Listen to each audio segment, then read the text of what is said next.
ایک حدیث پہ اگر عمل ہو جائے تو مجھے اللہ کی قسم کھا کر میں کہتا ہوں یہ کورونا کا پتہ ہی نہیں چلے گا کہاں گیا. صرف ایک حدیث. میرے نبی نے فرمایا 4 باتیں مجھ سے لے لو پھر دنیا بھی تمہاری ہے آخرت بھی تمہاری ہے. 4 اذا کانت فیک.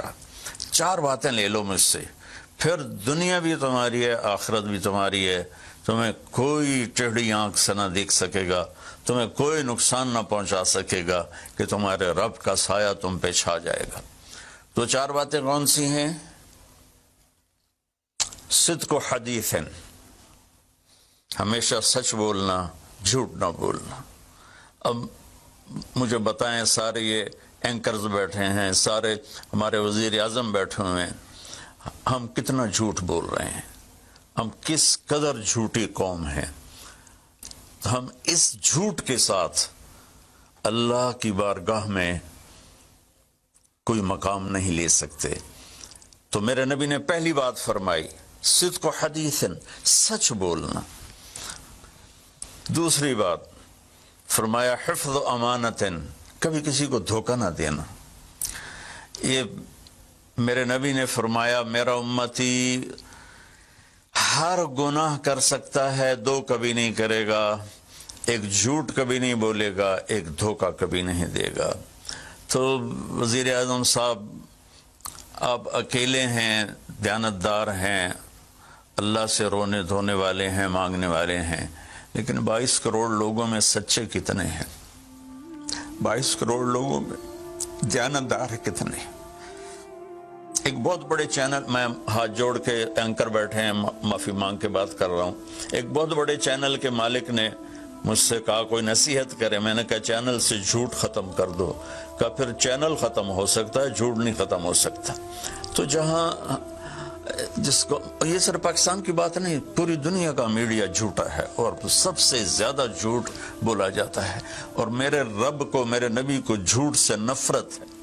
میرے نبی نے فرمایا پیاز کھا کے مسجد میں مت آؤ کہ فرشتوں کو تکلیف ہوتی ہے, بو ہوتی ہے. لیکن میرے نبی نے فرمایا جب کوئی مرد عورت جھوٹ بولتا ہے تو فرشتے اس کے منہ کی بدبو سے 3 میل دور بھاگ جاتے.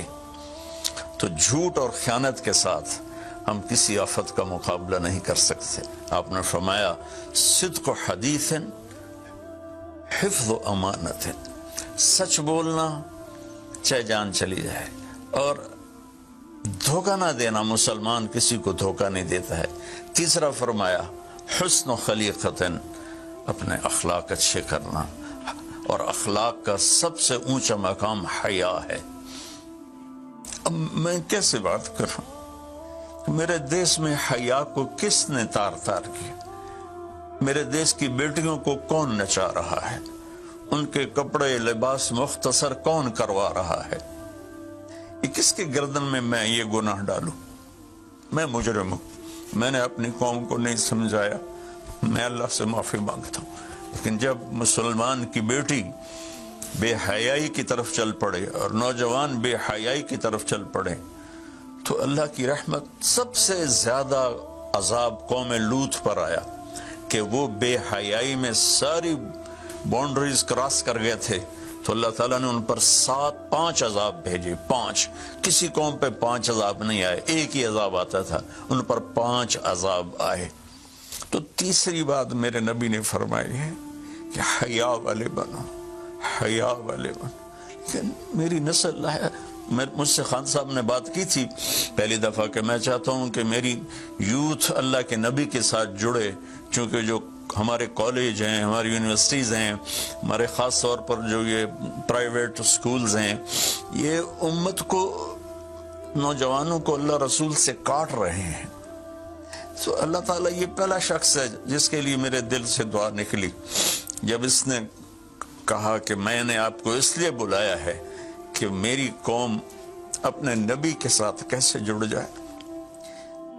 میں کیا بتاؤں, جب تک اس بے حیائی کو نہیں ہم روکتے, اور کوئی روک نہیں سکتا ہے, اندر سے نیت نہ ہو. سرنڈا ماڈل سکول میں میں نے میٹرک کیا ہے.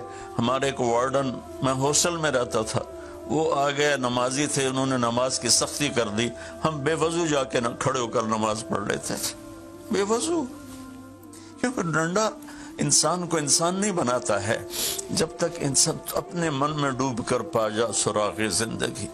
تو اگر میرا نہیں بنتا نہ بن، اپنا تو بن۔ یہ تو اپنے اندر دل دریا سمندروں ڈوگے کون دلان دیا جانے ہو، وچے بیڑے وچے جھیڑے وچے ونج مہانے ہو۔ میری قوم جھوٹ چھوڑ دے، میری قوم بددیانتی چھوڑ دے، میری قوم بے حیائی چھوڑ دے۔ وعفت فی تہمت، آخری بات میرے نبی نے کہا، رزق ہی امسا مغفور اللہ، جو صبح سے شام تک رزق حلال میں تھک جاتا ہے اس کے اس دن کے سارے گناہ معاف ہو جاتے۔ تو میں وزیر اعظم صاحب سے اپیل کروں گا کہ پوری قوم سے جیسے ڈونیشن مانگا ہے ایسی پوری قوم سے چلے۔ میں آپ کی طرف سے اپیل کرتا ہوں کہ کل یا آج رات رمضان کی آئے گی، ساری قوم 2 نفل پڑھے اپنے اپنے گھروں میں، اور ایک تسبیح لا الہ الا انت سبحانک انی کنت من الظالمین، جس کو یاد ہے پڑھ لے، جس کو نہیں یاد ہو استغفر اللہ کی ایک تسبیح پڑھ لے، اور پھر سب اللہ کے سامنے ہاتھ جوڑ کے معافی مانگے۔ اور اللہ تعالیٰ کہتا ہے ما من یوم الا والبحر یستاذن فی ان یغرق ابن آدم، روزانہ، یہ مسند احمد کی روایت، روزانہ سمندر کہتا ہے یا اللہ اجازت دے میں چڑھ جاؤں اور ان کو بہا دوں۔ والارض تستاذن فی ان تبتلعہ، زمین کہتی ہے اللہ مجھے اجازت دے میں ان بے حیاؤں کو نگل جاؤں، ان جھوٹوں کو، ان بدماشوں کو، اس مافیا کو میں نگل جاؤں۔ تو والملائکۃ تستاذن فی ان تعجلہ وتہلکہ، فرشتے اللہ سے کہتے ہیں یا اللہ تو ہمیں اجازت دے ہم ان کا صفایا کریں۔ میرا اللہ کہتا ہے دعو عبدی فانا عالم بعبدی منکم، جاؤ جاؤ اپنا کام کرو، یہ میرا بندہ ہے اور میں جانوں میرا بندہ جانے۔ ان کان عبدکم فشانکم بہی، تمہارا بندہ ہے تو مار دو، ان کان عبدی فمنی ولی منی ولی عبدی، اگر میرا ہے تو میں انتظار کروں گا، میں انتظار کروں گا۔ پچھلی قوموں میں ایک طوائف نے کتے کو پانی پلایا تو اللہ نے اس کی بخشش کر دی، معاف، ہم تو مائل بکرم ہیں، کوئی سائل ہی نہیں، کوئی مانگنے والا تو ہو۔ ان 4 چیزوں نے ہماری ہر چیز بکھیر دی، توڑ دی۔ کسی بھی قوم کے لیے جھوٹ، بددیانتی، بے حیائی اور رزق حرام یہ ان کو تباہ و برباد کر دیتا ہے، اور کوئی قوم سچائی، دیانتداری، پاک دامنی اور رزق حلال پر ہوگی تو اللہ کا سایہ ان پر چھا جائے گا، اور دنیا کی کوئی طاقت ان کی طرف آنکھ اٹھا کر نہیں دیکھ سکتی۔ ہم تو اجڑے چمن کے مالی ہیں، عمران خان کو اجڑا چمن ملا ہے، کہاں تک آباد کر سکے گا، اللہ اس کی مدد کرے۔ چمن کے تخت پر جس دم شہ گل کا تجمل تھا، ہزاروں بلبلیں تھی باغ میں، ایک شور تھا، غل تھا، کھلی جب آنکھ نرگس سی، نہ تھا جز خار کچھ باقی، بتاتا باغ مارو رو، یہاں غنچہ یہاں گل تھا، یہاں غنچہ یہاں گل تھا۔ ابھی عمران صاحب نے یرموک کی اور قادسیہ کی بات کی، کتنے تھے؟ 30,000 تھے خالد ابن ولید کے کمانڈ میں، اور سامنے باہان جو تھا وہ 3 لاکھ کا لشکر لے کر آیا ہوا تھا، اور قادسیہ کے میدان میں بھی 30,000 صحابہ تھے، اور ادھر سے جو رستم تھا وہ 3 لاکھ کا لشکر لے کر آیا ہوا تھا، ان کے ساتھ اللہ تھا۔ ہم اللہ کو ساتھ لیں، سارے اسباب اختیار کریں۔ مالداروں سے کہتا ہوں، میں نے اپنا کلپ الگ ریکارڈ کرا ہے کہ اس سال ساری زکوٰۃ ان غریبوں میں تقسیم کریں۔ آپ تک تو ہر آدمی نہیں پہنچ سکے گا، اپنے اپنے علاقے میں جو مالدار لوگ ہیں وہ اپنی زکوٰۃ غریبوں میں ان میں تقسیم کریں، ان کے گھر جا کر دیں، کسی ایک کی دعا لگ گئی نا تو 7 نسلیں ہماری آباد ہو جائیں گی۔ تو بس میں معافی چاہتا ہوں، آپ نے مجھے کافی دیر بٹھایا تو میں نے بھی تھوڑا سا آپ کا ٹائم لے لیا، تو آپ درود شریف پڑھیں۔